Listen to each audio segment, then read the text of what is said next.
Вітаю усіх, хто мене зараз чує і бачить. Я Вікторія Сергієнко, та сама Вікторія, яка 3 роки тому заснувала проект «Серця Голос» і впродовж 3 років читала вам у голос найкраще українське. Той, хто бачив мої роботи, мабуть, помітив, що я ніколи не з'являлася на екрані. Я робила це свідомо.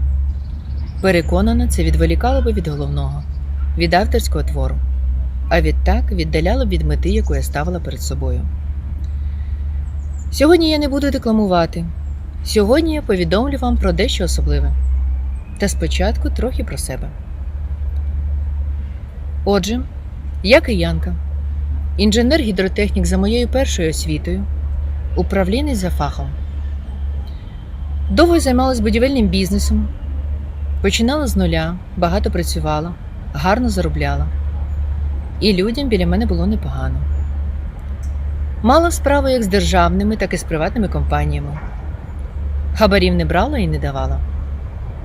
Займалася я впровадженням нових сучасних технологій для захисту підземних будівель та споруд від негативного впливу агресивних середовищ, навіть від радіації.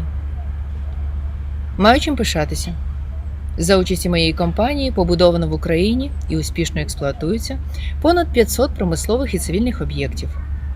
Зокрема, шламосховище Криворізького центрального гірничо-збагачувального комбінату та могильник радіоактивних відходів Чорнобильської атомної станції.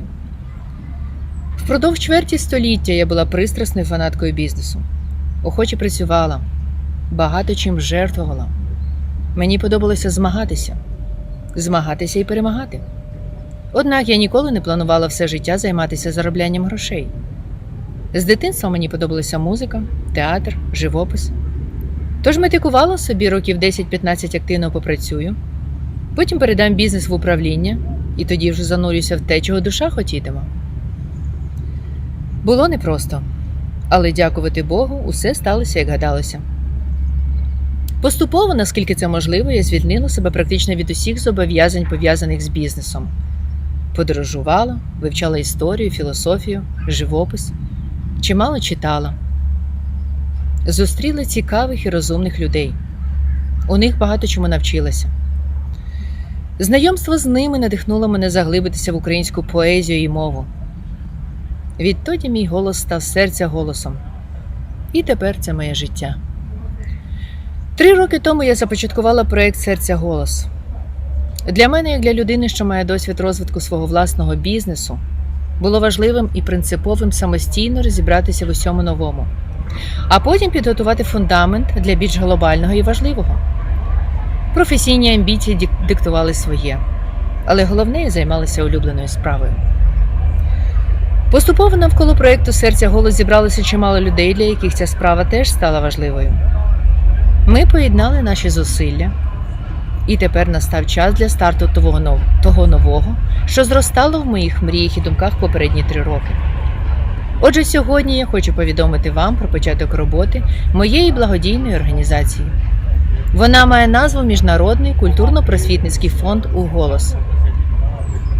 Фонд підтримуватиме розвиток і поширення української мови в усіх сферах життєдіяльності українських громад в Україні та за її межами і сприятиме прискоренню перемоги України. Українська держава дбає про правовий захист української мови, а фонд ставить за мету створити культурну альтернативу, особливо для тих українців, хто в силу історичних обставин, штучних обмежень чи за звичкою продовжує послуговуватися російською чи іншою мовою. Мій фонд буде опорою митцям, творчим організаціям, усім любителям української культури і, звісно ж, захисникам і захисницям нашої батьківщини. Фонд приймає благодійну допомогу і грошима, і нематеріальними ресурсами. Стати благодійником фонду можна також у якості волонтера. Долучайтеся до діяльності фонду, аби українська мова звучала повсюдно і у голос.